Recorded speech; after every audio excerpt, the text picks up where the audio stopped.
अपने पाप कर्मों से कोई नहीं बच पाया है आज तक। मित्रों, यह बात उस समय की है जब भगवानपुर नाम के एक राज्य पर राजा कनिष्ठ का राज्य था। राजा कनिष्ठ स्वभाव से बहुत ही अहंकारी था। उसे अपनी प्रजा की भलाई की बिल्कुल भी चिंता नहीं थी। उसे तो बस अपना खजाना भरने से मतलब था। उसके घमंडी स्वभाव के कारण अभी तक उसका विवाह नहीं हुआ था, क्योंकि कोई भी राजा ऐसे अहंकारी व्यक्ति को अपनी बेटी देने को तैयार नहीं था। यहाँ तक कि आस पड़ोस के कई राजा भी उसे अपने किसी भी आयोजन में आमंत्रित नहीं करते थे। जहां तक किसी राजकुमारी के स्वयंवर की बात थी, तब तो राजा कनिष्ठ को बिल्कुल भी नहीं बुलाया जाता था। राजा का एक मंत्री था जिसका नाम अशोक सिंह था। वह अपने राजा के प्रति बहुत ही वफादार था। मंत्री की पत्नी, जो कि एक बहुत ही दयालु स्त्री थी, अक्सर अपने पति को समझाती, आप महाराज को समझाने की कोशिश क्यों नहीं करते कि वे हमारी प्रजा के साथ अन्याय ना करें।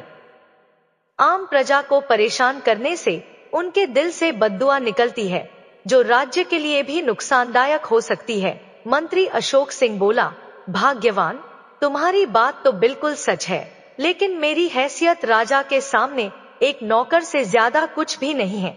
अगर कोई भी राजा के सामने सच बोलने की हिम्मत करता है तो राजा को वह जहर के समान लगता है।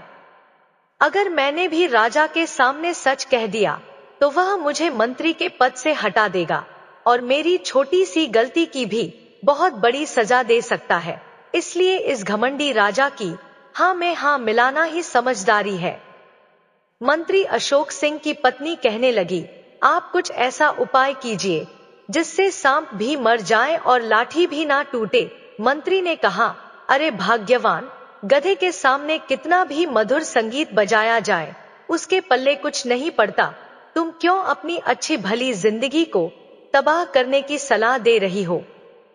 मंत्री अशोक सिंह की पत्नी ने कहा, अगर ऐसी बात है तो आप मुझे माफ कीजिए, मैं तो बस प्रजा की भलाई की बात कर रही थी, क्योंकि मुझसे उनका दुख देखा नहीं जाता। लेकिन जब अपनी लाठी अपने ही सिर पर पड़नी है तो फिर रहने दीजिए। राजा कनिष्ठ, जो घमंडी होने के साथ साथ बहुत ही क्रूर भी था, उसके अंदर दया नाम की कोई भावना नहीं थी। वह अपनी प्रजा से दुगना लगान वसूलता था। अगर कोई भी व्यक्ति लगान देने से मना करता तो राजा कनिष्ठ उसके घर से सारा धन उठवा लेता था। मंत्री अशोक सिंह की मजबूरी थी कि उसे राजा के आदेशों का पालन करना पड़ता, लेकिन अब उसकी भी आदत बन गई थी। वह भी राजा कनिष्ठ की तरह ही व्यवहार करने लगा था और किसी पर दया नहीं दिखाता था। अगले साल भगवानपुर में भयंकर बारिश हुई और किसानों की सारी फसलें बर्बाद हो गई। इसीलिए अब प्रजा के पास कुछ भी नहीं बचा जिससे वे लगान के रूप में राजा को कुछ दे पाते।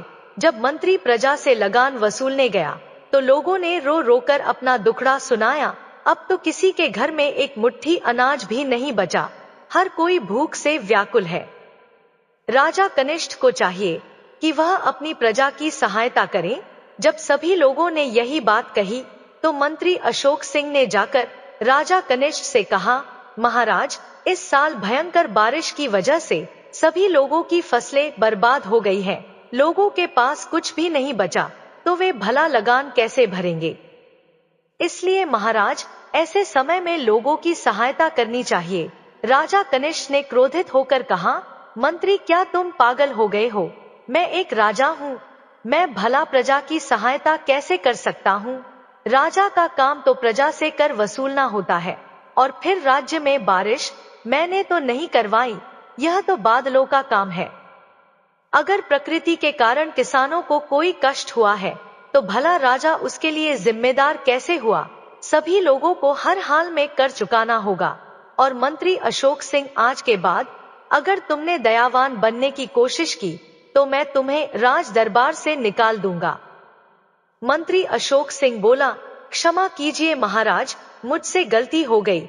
आप चिंता मत कीजिए, मैं तो लोगों की खाल खींच कर भी उनसे लगान वसूल करूंगा। अब क्योंकि मंत्री को अपनी नौकरी प्यारी थी, उसने नगर में यह ऐलान करवा दिया कि चाहे जैसे भी हो, मेहनत करो, मजदूरी करो या दूसरे राज्यों में जाकर चोरी करो, परंतु राजा का कर तो अवश्य ही भरना पड़ेगा। सभी लोगों को 1 महीने का समय दिया जाता है और यदि उसके बाद भी लगान जमा नहीं करवाया गया तो उनकी जमीनें जब्त कर ली जाएंगी। मंत्री ने यह ऐलान तो करवा दिया, लेकिन उसे मालूम था कि प्रजा के लोग यह कर नहीं दे पाएंगे। मंत्री परेशान होकर वह अपनी पत्नी के पास गया। मंत्री की पत्नी ने जब अपने पति को चिंता में देखा तो इसका कारण पूछा। मंत्री अशोक सिंह ने बताया, भाग्यवान, आज तो बड़ी मुश्किल से मेरा मंत्री पद जाते जाते बचा है। राजा अब प्रजा की खाल से भी लगान वसूलना चाहता है। मुझे मालूम है कि प्रजा कर नहीं दे सकती, फिर भी मैंने यह ऐलान करवा दिया कि 1 महीने के अंदर अंदर लगान जमा करवाना होगा। अब अगर प्रजा के लोगों ने कर नहीं दिया तो राजा पक्का ही मुझे राज दरबार से निकाल देगा। बस इसी बात की चिंता मुझे खाए जा रही है। मुझे तो कुछ समझ में नहीं आ रहा कि इस मूर्ख और घमंडी राजा से कैसे निपटूं और उसे कैसे समझाऊं कि प्रजा दुखी है और लगान नहीं दे सकती। तुम ही मुझे इस मामले में कोई सलाह दो। पत्नी ने कहा, स्वामी, आपने एक बात पर कभी ध्यान नहीं दिया कि राजा कनिष्ठ इतना पागलपन क्यों कर रहा है, क्योंकि राजा की कोई रानी नहीं है और ना ही उसका कोई परिवार है। जिस व्यक्ति का परिवार होता है उसके मन में प्रेम और दया की भावना होती है। मेरी मानिए तो आप राजा की शादी करवा दीजिए। जब उसका घर बस जाएगा, पत्नी आ जाएगी, तो वह अपने प्रेम और व्यवहार से राजा का दिल जीत लेगी और यह घमंडी राजा भी हमेशा के लिए सुधर जाएगा। मंत्री ने कहा, भाग्यवान, तुम तो जानती हो कि भला ऐसे मूर्ख और घमंडी राजा को कौन सा दूसरा राजा अपनी बेटी देगा। हमारे राजा को तो किसी राजकुमारी के स्वयंवर में शामिल होने का न्योता भी नहीं मिलता, क्योंकि सभी को पता है कि हमारा राजा बिल्कुल पागल है। मंत्री की पत्नी ने कहा, हमारे राजा का विवाह किसी राजकुमारी से करवाने की क्या आवश्यकता है। मेरी मानिए तो हमारी प्रजा में से ही किसी लड़की को राजकुमारी बनाकर राजा के सामने पेश कर दीजिए। आप ही ऐसी किसी योग्य लड़की की तलाश कीजिए जो राजकुमारी बनने को तैयार हो, फिर आपका ही फायदा होगा, क्योंकि वह रानी बनकर आपके ही पक्ष में काम करेगी। मंत्री को अपनी पत्नी की यह बात जंच गई। वह बोला, भाग्यवान, सचमुच तुम्हारे पास तो बहुत तेज दिमाग है। मैं कल ही किसी ऐसी लड़की की खोज करता हूँ जो राजकुमारी बनने के लायक हो। अगर वह राजकुमारियों जैसे कपड़े पहने तो कोई यह ना कह सके कि वह राजकुमारी नहीं है। पहनावे के साथ साथ उसके हाव भाव भी राजकुमारियों जैसे होने चाहिए और इस काम की जिम्मेदारी तुम्हारी होगी। मंत्री ने कहा, मैं उसे 10 दिन के लिए अपने घर ले आऊंगा और तुम उस लड़की को राजकुमारियों के सभी तौर तरीके सिखा देना। मंत्री की पत्नी कहने लगी, आप चिंता मत कीजिए, मैं 1 सप्ताह के अंदर ही उस लड़की को रानियों के सारे गुण सिखा दूंगी। पहले आप किसी ऐसी लड़की को ढूंढ कर तो लाइए। उसी शाम मंत्री प्रजा के लोगों के बीच गया और उसने कुछ समझदार लोगों को इकट्ठा किया। उसने कहा, अगर आप लोग इसी तरह डरते रहे तो राजा कनिष्ठ हमेशा आपको परेशान करता रहेगा। इसलिए मैं चाहता हूँ कि आप लोग राज दरबार की सत्ता में भागीदार बन जाओ। लोगों ने कहा, मंत्री जी, हम भला राज दरबार में भागीदार कैसे बन सकते हैं। मंत्री बोला, राजा के पास कोई रानी नहीं है। अगर आप लोगों में से ही किसी की बेटी राजा की रानी बन जाए तो फिर आप लोगों की पकड़ राज दरबार तक हो जाएगी। रानी अगर प्रजा के बीच से होगी तो वह कभी भी प्रजा पर अत्याचार नहीं होने देगी। वह हमेशा प्रजा की भलाई की ही बात करेगी। इसलिए मैं चाहता हूँ कि आप लोग अपने ही बीच से किसी ऐसी लड़की की तलाश कर लें जो राजकुमारी बनने के योग्य हो। रही बात उस लड़की को राजकुमारी जैसा बनाने की, तो वह काम आप लोग मेरी पत्नी पर छोड़ दीजिए। आप लोगों के पास 3 दिन हैं। इन 3 दिनों में आप किसी राजकुमारी जैसी दिखने वाली लड़की को मेरे सामने लेकर आइए। राजकुमारी बनने के लिए कई लड़कियां तैयार हो गई। मंत्री ने उनमें से एक लड़की को चुन लिया और उसे अपने साथ अपने घर ले गया। मंत्री की पत्नी ने उस लड़की को पहले तो राजकुमारियों जैसे वस्त्र पहनाए, फिर उसे राजकुमारियों जैसा रहन सहन और खाने पीने के तौर तरीके सिखाए, फिर उसे राजकुमारियों की तरह बात करने का तरीका समझाया। इस पूरी प्रक्रिया में 10 दिन लग गए। उस लड़की का नाम गीता था, लेकिन मंत्री ने उसका नाम बदलकर गीतांजलि रख दिया। अब वह राजा के दरबार में जाने के लिए पूरी तरह तैयार थी। तब मंत्री अशोक सिंह ने उसे समझाया, राजा के सामने मैं कहूंगा कि तुम मुझे जंगल में मिली हो, लेकिन राज दरबार में किसी के भी सामने मेरे बारे में जिक्र मत करना। जब राजा तुमसे तुम्हारा परिचय पूछे तो अपना नाम गीतांजलि बताना, भूलकर भी अपना असली नाम गीता मत बताना। यदि राजा पूछे कि तुम किस राज्य की राजकुमारी हो, तो कहना कि तुम 7 समंदर पार के राज्य की राजकुमारी हो। अगर राजा यह पूछे कि तुम इतनी दूर से यहाँ कैसे आ गई, तो बताना कि तुम्हारे पिता के पास तेज गति से चलने वाले कई समुद्री जहाज हैं। तुमने उनमें से एक जहाज पर बैठकर समुद्र की सैर करने का फैसला किया था, लेकिन जहाज दुर्घटनाग्रस्त हो गया और तुम बहकर इस राज्य में पहुंच गई। राजा से कहना कि वह तुम्हें या तो तुम्हारे पिता के पास पहुंचा दे या फिर तुमसे विवाह कर ले। बाकी का काम मैं खुद संभाल लूंगा। मंत्री अशोक सिंह गीतांजलि को लेकर राजा के दरबार में आ गया।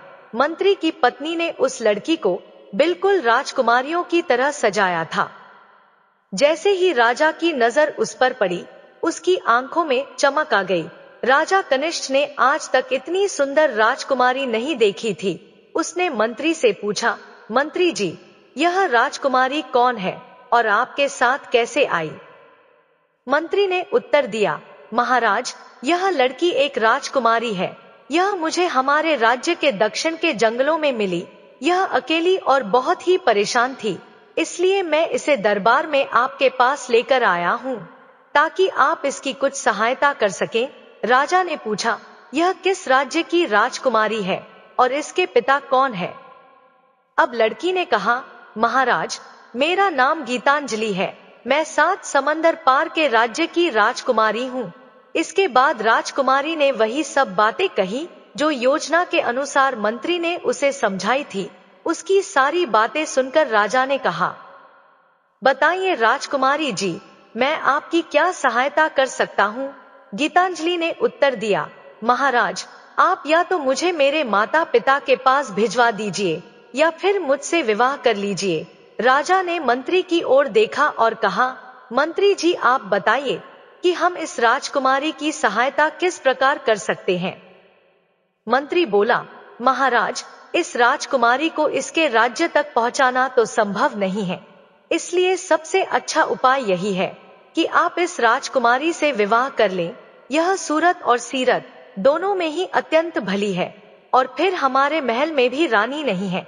रानी के बिना यह महल सूना पड़ा है। राजा कनिष्ठ ने कहा, मंत्री जी, तुम्हारा विचार बहुत अच्छा है। मुझे भी एक रानी की कमी महसूस हो रही है, इसलिए मैं राजकुमारी से विवाह करने के लिए तैयार हूँ। आप अभी जाकर पंडित जी को बुलाकर लाइए। यह शुभ कार्य अभी और इसी समय होना चाहिए। मंत्री बोला, महाराज, पंडित को बुलाने की क्या आवश्यकता है? राजगुरु तो दरबार में आने ही वाले हैं। वे ही इस शुभ कार्य को संपन्न करवा देंगे। उसके बाद आप अपनी इच्छा से दान पुण्य कर सकते हैं। इस शुभ अवसर पर यदि महारानी जी की कोई इच्छा हो तो उसे भी पूरा कर दीजिए। राजा ने सहमति में सिर हिलाते हुए कहा, अवश्य मंत्री जी, हम अपनी रानी की हर इच्छा विवाह के इस अवसर पर पूरी करेंगे।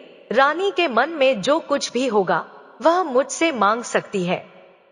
जैसे ही राजगुरु दरबार में आए, राजा ने उनसे कहा कि वह इसी समय राजकुमारी से विवाह करना चाहता है। राजगुरु ने कहा, राजन, शुभ कार्य में देरी नहीं करनी चाहिए।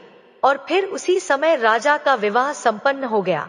अब मंत्री ने कहा, महाराज, अब रानी के हाथों से कुछ दान पुण्य भी करवा दीजिए। यदि महारानी जी की कोई इच्छा हो तो उसे पूरा कर दीजिए। राजा ने सहमति में सिर हिलाते हुए कहा, हाँ हाँ, क्यों नहीं। यदि हमारी रानी की कोई इच्छा है तो मैं उसे पूरा करने के लिए बिल्कुल तैयार हूँ। तब मंत्री ने रानी से कहा, महारानी जी, अब तो आप इस राज्य की महारानी बन गई है। यदि आपके मन में कोई इच्छा है तो आप महाराज से मांग सकती हैं। गीतांजलि बोली, महाराज, मेरे मन में हमेशा से यही इच्छा रही है कि जब भी मेरा विवाह होगा तो मैं अपनी प्रजा का कर 5 साल के लिए माफ कर दूंगी। राजा चौंक कर बोला, महारानी, आप यह क्या कह रही है? हम अपनी प्रजा को इतनी छूट कैसे दे सकते हैं? इस तरह से तो प्रजा के लोग आलसी हो जाएंगे। यदि आप 1 साल के लिए कर माफ करने को कहती तो मैं तैयार था। रानी मुस्कुराकर कहने लगी, महाराज, अब तक मेरी 5 बहनों का विवाह हो चुका है और वे जिस भी राज्य में ब्याही गई है वहां के राजाओं ने अपनी मर्जी से रानी की बात मानी है। आपको यदि नहीं माननी तो कोई बात नहीं। यह तो मेरा दुर्भाग्य है कि मैं अपने माता पिता से बिछड़ गई और आप जैसे कंजूस राजा से मेरा विवाह हो गया। राजा तुरंत बोला, नहीं नहीं रानी, आप निराश ना हो। आपने पहली बार मुझसे कुछ मांगा है तो मैं अवश्य ही उसे पूरा करूंगा। मैं आपको वचन देता हूं कि अगले 5 साल तक प्रजा से कोई भी कर नहीं वसूला जाएगा। फिर राजा ने मंत्री से कहा, मंत्री जी, आप प्रजा में यह ऐलान करवा दीजिए कि अगले 5 वर्षों तक कोई कर नहीं वसूला जाएगा। यह सुनकर रानी बहुत खुश हुई और मंत्री की खुशी का तो कोई ठिकाना ही नहीं था, क्योंकि उसकी चाल पूरी तरह सफल हो गई थी। लेकिन यह चाल किसी बुरे उद्देश्य के लिए नहीं, बल्कि प्रजा की भलाई के लिए थी। अब तो राजा कनिष्ठ भी बहुत खुश था। वह कई वर्षों से विवाह करने का प्रयास कर रहा था, लेकिन सफल नहीं हो पा रहा था और अब उसका विवाह स्वयं ही हो गया, वह भी एक अत्यंत सुंदर राजकुमारी के साथ। वह घमंडी राजा अब रानी के प्रेम में पूरी तरह खो गया था। उसे पहली बार पता चला कि प्रेम ही सबसे मधुर अनुभूति है। इधर मंत्री ने पूरे नगर में यह ऐलान करवा दिया कि राजा ने अपने विवाह की खुशी में रानी की बात मानकर 5 वर्षों के लिए प्रजा का कर माफ कर दिया है। लेकिन अब एक समस्या थी, राज्य चलाने के लिए धन कहां से आएगा? यही चिंता राजा कनिष्ठ को सताने लगी। उसने अपने मंत्री से विचार विमर्श किया, हम अपने खजाने में हुए इस घाटे को कैसे पूरा करें? मंत्री बोला, महाराज, निराश होने की कोई बात नहीं है। हमारे राज्य के जंगलों में फल और लकड़ी प्रचुर मात्रा में उपलब्ध है, जबकि हमारे पड़ोसी राज्यों में कोई भी जंगल नहीं है। यदि हम उन्हें लकड़ी और फल बेचना शुरू कर दें तो हमारे खजाने में धन आ सकता है। लेकिन राजा को मंत्री की यह सलाह उचित नहीं लगी। मन ही मन उसने विचार किया कि उसे अपना खजाना भरने के लिए किसी अन्य राज्य पर आक्रमण करना चाहिए, परंतु वह यह विचार मंत्री को नहीं बताना चाहता था, क्योंकि उसे पता था कि मंत्री इस योजना का विरोध करेगा। धीरे धीरे समय बीतता गया। राजा के विवाह को अब 3 साल हो चुके थे, लेकिन उसकी कोई संतान नहीं थी। मंत्री सोचने लगा, अगर इस दौरान राजा को पता चल गया कि महारानी कोई राजकुमारी नहीं बल्कि एक साधारण परिवार की लड़की है तो बड़ी मुसीबत खड़ी हो सकती है। लेकिन यदि महारानी के गर्भ से कोई संतान जन्म ले ले तो फिर राजा कुछ भी नहीं कर पाएगा। मंत्री इसी दुविधा में एक दिन अपने नगर के नजदीक रहने वाले महात्मा जी के पास गया और उनसे अपनी पूरी परेशानी बताई। उसने कहा, महात्मा जी, मैंने एक साधारण परिवार की लड़की का विवाह राजा कनिष्ठ से करवा दिया ताकि हमारी प्रजा की भलाई हो सके। लेकिन अब मुझे चिंता हो रही है कि कहीं यह बात राजा को पता ना चल जाए। महात्मा जी ने शांत भाव से कहा, मंत्री जी, आपने राजा का विवाह धोखे से करवाया, लेकिन यह छल प्रजा के हित में था। परंतु एक बात ध्यान से सुन लीजिए, राजा के पाप इतने अधिक हैं कि वे अभी तक नष्ट नहीं हुए हैं और इसी कारण उसके घर में संतान उत्पन्न नहीं हो रही है। लेकिन साथ ही यदि अब तक राजमहल पर कोई बड़ी मुसीबत नहीं आई है तो इसका कारण रानी के पुण्य कर्म है।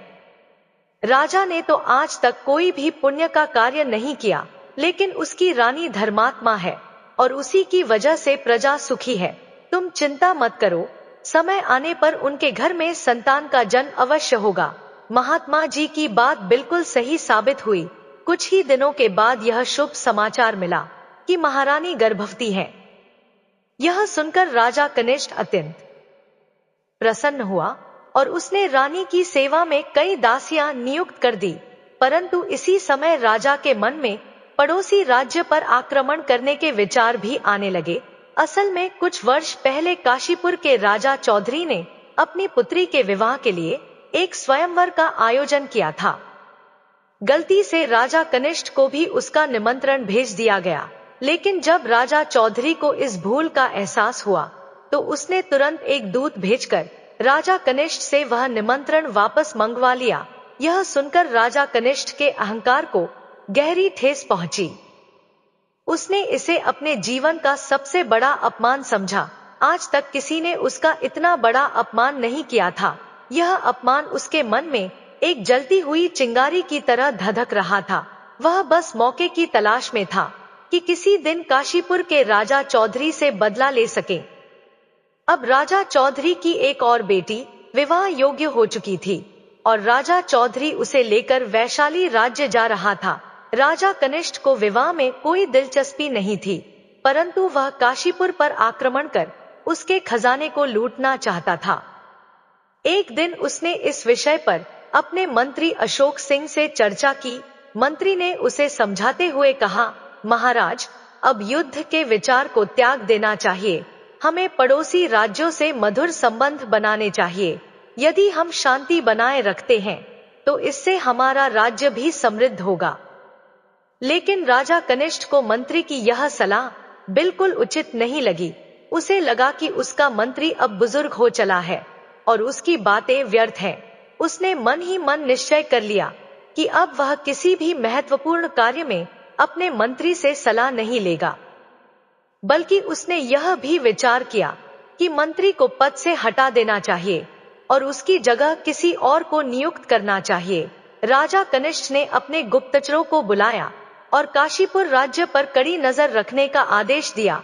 कुछ ही दिनों में गुप्तचरों ने सूचना दी, महाराज, राजा चौधरी अपनी छोटी बेटी के विवाह के लिए पूरे दल बल के साथ वैशाली राज्य जा रहा है।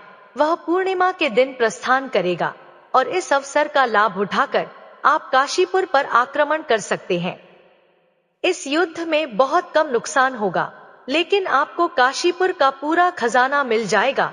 राजा कनिष्ठ को यह योजना बहुत उचित लगी। वह काशीपुर राज्य पर शासन नहीं करना चाहता था, उसे केवल वहां का खजाना लूटना था।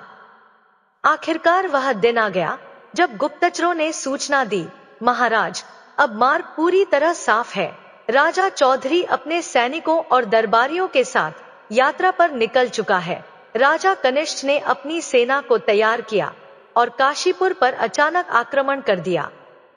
उसकी सेना ने काशीपुर के महल में प्रवेश कर सारा खजाना लूट लिया। जब राजा चौधरी वैशाली से लौटकर अपने राज्य पहुंचा तो उसका महल पूरी तरह से तबाह हो चुका था। खजाना पूरी तरह से खाली था। अब उसके पास अपने सैनिकों को वेतन देने तक के लिए धन नहीं बचा था। राजा कनिष्ठ अपनी इस विजय से बहुत प्रसन्न था, लेकिन वह यह नहीं जानता था कि यह लालच और बदले की आग उसे किस अंधकारमय भविष्य की ओर ले जा रही थी। इस तरह से राजा चौधरी अब कंगाल हो चुका था। इधर राजा कनिष्ठ बहुत खुश था कि उसने अपने अपमान का बदला ले लिया। अब वह पूरी तरह निश्चिंत था। लेकिन मंत्री को यह भली भांति पता था कि काशीपुर का राजा चौधरी इस अपमान को नहीं भूलेगा और निश्चित रूप से बदला लेने की फिराक में रहेगा। पहले मंत्री हर विषय में राजा कनिष्ठ की हाँ में हाँ मिलाया करता था, लेकिन इस मामले में उसने चुप रहना ही उचित समझा। वह यह बात महारानी से भी नहीं कह सकता था, क्योंकि जब से वे गर्भवती हुई थी वे अपने कक्ष से बाहर नहीं निकलती थी और किसी भी गैर पुरुष को उनसे मिलने की अनुमति नहीं थी। समय बीतता गया और वह दिन आ गया जब महारानी ने एक संतान को जन्म दिया। राजा कनिष्ठ को बड़ी उत्सुकता थी कि कोई बड़ी खुशखबरी आने वाली है, लेकिन जब दाई राजा के समक्ष पहुंची तो वह बहुत उदास थी। राजा ने आश्चर्यचकित होकर पूछा, दाई माँ, तुम उदास क्यों हो? मुझे यह बताओ कि महारानी ने पुत्र को जन्म दिया है या पुत्री को? दाई बोली, महाराज, ऐसी बात नहीं है। असल में महारानी ने एक बहुत ही विचित्र बच्ची को जन्म दिया है। उसका मुख तो सामान्य बच्चों की तरह है, लेकिन उसका पूरा शरीर पत्थर का है। मैंने ऐसी संतान ना कभी देखी, ना कभी सुनी। यह सुनकर राजा कनिष्ठ स्तब्ध रह गया। जब वह रानी के कक्ष में गया तो देखकर दंग रह गया कि नवजात शिशु का केवल चेहरा ही जीवित था, जबकि बाकी पूरा शरीर पत्थर का था।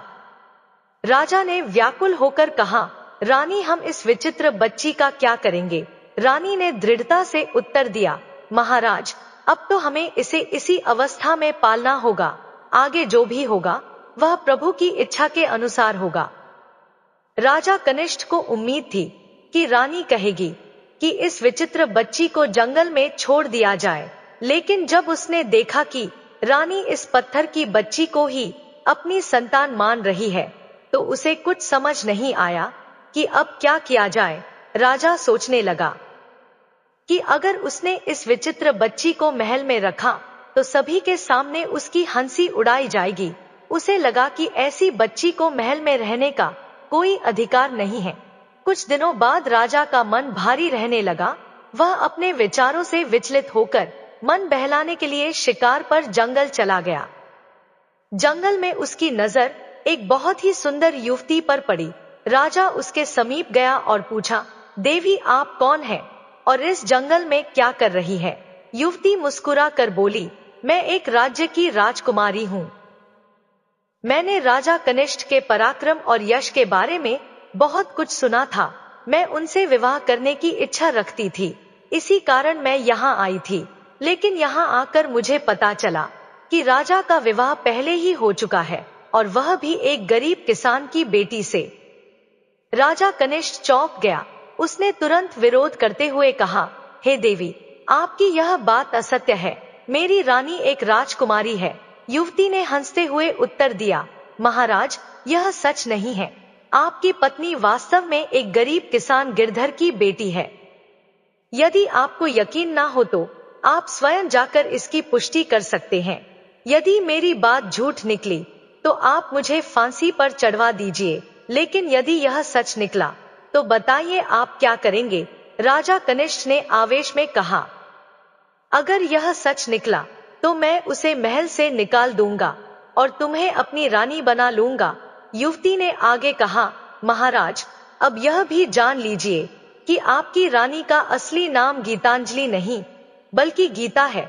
उसकी एक और बहन भी है जो बिल्कुल उसकी तरह दिखती है। राजा कनिष्ठ को इस बात पर संदेह हुआ। वह युवती को अपने साथ लेकर किसान गिरधर के घर जा पहुंचा। जब उसने वहां देखा तो उसे बिल्कुल अपनी रानी जैसी दिखने वाली एक लड़की नजर आई। राजा को क्षण भर के लिए यही लगा कि यह उसकी रानी ही है।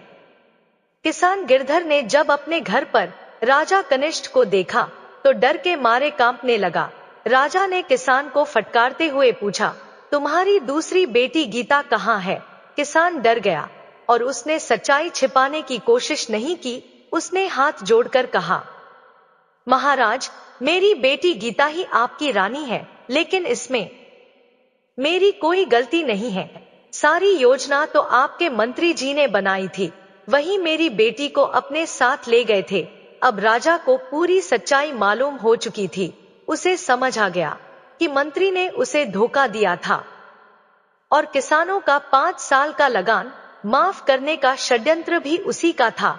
राजा ने गुस्से में उस लड़की से कहा, हे राजकुमारी, मैं अपनी शर्त हार गया हूँ। अब आप ही मेरी महारानी हैं। मेरे साथ महल चलिए। वह लड़की तो इसी अवसर के इंतजार में थी। वह राजा के साथ महल चली गई।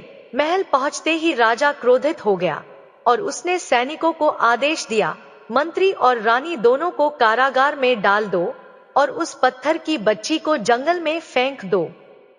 राजा कनिष्ठ के आदेश का तुरंत पालन किया गया। उधर जंगल में उमेश नाम का एक लकड़हारा अपनी पत्नी के साथ लकड़ियां काटने आया था। जब वे दोनों घर लौट रहे थे तो उनकी नजर जंगल में पड़ी उस विचित्र बच्ची पर पड़ी। लकड़हारे ने अचरज से कहा, देखो तो यह कैसा विचित्र जीव है, मैंने पहले कभी ऐसा कुछ नहीं देखा।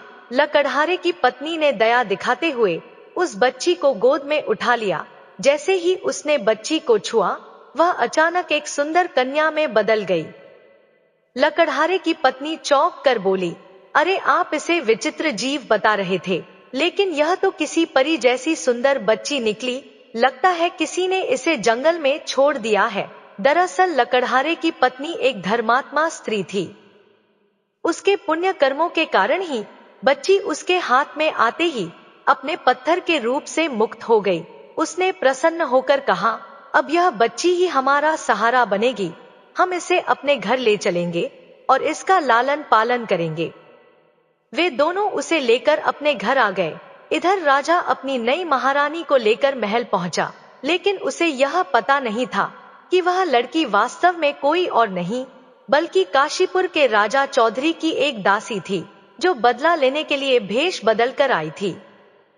महल में पहुंचते ही राजा कनिष्ठ ने घोषणा की, आज से यह हमारी नई महारानी है, इनके हर आदेश का पालन किया जाए। महल के सभी दास दासियों ने नई महारानी का स्वागत किया। कुछ दिनों बाद नई महारानी ने राजा के भोजन में बेहोशी की दवा मिला दी। राजा कनिष्ठ कई घंटों तक अचेत रहा।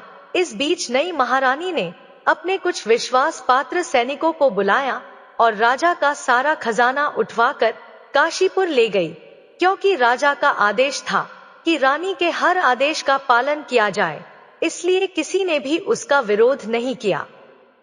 कुछ घंटों बाद जब राजा कनिष्ठ को होश आया तो उसने अपना खजाना खाली पाया।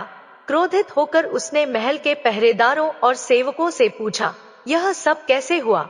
उन्होंने उत्तर दिया, महाराज, आपकी नई रानी सारा खजाना लेकर चली गई। आपने ही आदेश दिया था कि उनके हर आदेश का पालन किया जाए, इसलिए किसी ने उन्हें रोकने की हिम्मत नहीं की। अब राजा कनिष्ठ अपना सिर पीटने लगा। वह पछतावे से भर गया और तुरंत अपने राजगुरु के पास पहुंचा। राजगुरु ने राजा की पूरी बात ध्यान से सुनी और गंभीर स्वर में कहा, हे राजन, यह सब तुम्हारे ही पापों का परिणाम है, जो अब तुम्हें भोगना पड़ रहा है। तुम्हारी पहली पत्नी और मंत्री तो तुम्हारी भलाई चाहते थे, लेकिन तुमने उनकी एक ना सुनी। अब यही तुम्हारे कर्मों का फल है। राजगुरु ने राजा से गंभीर स्वर में कहा, अब मेरी बात ध्यान से सुनो। तुम तुरंत अपने मंत्री और रानी को कारागार से मुक्त करवा दो और वह बच्ची जिसे तुमने पत्थर समझकर जंगल में फेंकवा दिया था, वह अब उमेश नाम के एक लकड़हारे के पास है। लकड़हारे की पत्नी अत्यंत धर्मात्मा थी, इसलिए उसके स्पर्श से वह बच्ची एक सामान्य बालिका में बदल गई है। अब तुम्हें जाकर अपनी नन्ही राजकुमारी को महल में वापस लाना चाहिए। साथ ही अपनी रानी और मंत्री से क्षमा मांग लो, यही तुम्हारे लिए उचित होगा। राजगुरु की बात मानकर राजा कनिष्ठ उसी समय लकड़हारे के घर गया और अपनी बेटी को वापस ले आया। आभार स्वरूप राजा कनिष्ठ ने लकड़हारे को अपना सोने का हार भेंट कर दिया। इसके बाद राजा ने अपने मंत्री और रानी को कारागार से रिहा कर दिया और उनके सामने सिर झुकाकर क्षमा मांगी। राजा कनिष्ठ का हृदय परिवर्तन पूरी तरह हो चुका था। अब उसे अपनी रानी या मंत्री से कोई शिकायत नहीं थी। फिर राजा ने अपनी नन्ही राजकुमारी को रानी को सौंप दिया और अपनी प्रजा के लिए एक महत्वपूर्ण घोषणा की, जब तक मेरी रानी नहीं कहेगी तब तक किसी भी प्रजा से कर लगान नहीं वसूला जाएगा। इसके बाद राजा कनिष्ठ ने अपनी रानी और मंत्री की सलाह से कई वर्षों तक अपने राज्य पर न्याय और नीतियों के साथ शासन किया। मित्रों, वीडियो कैसी लगी कमेंट करके जरूर बताएं। वीडियो को लाइक शेयर करें और हमारे चैनल को सब्सक्राइब करें। धन्यवाद।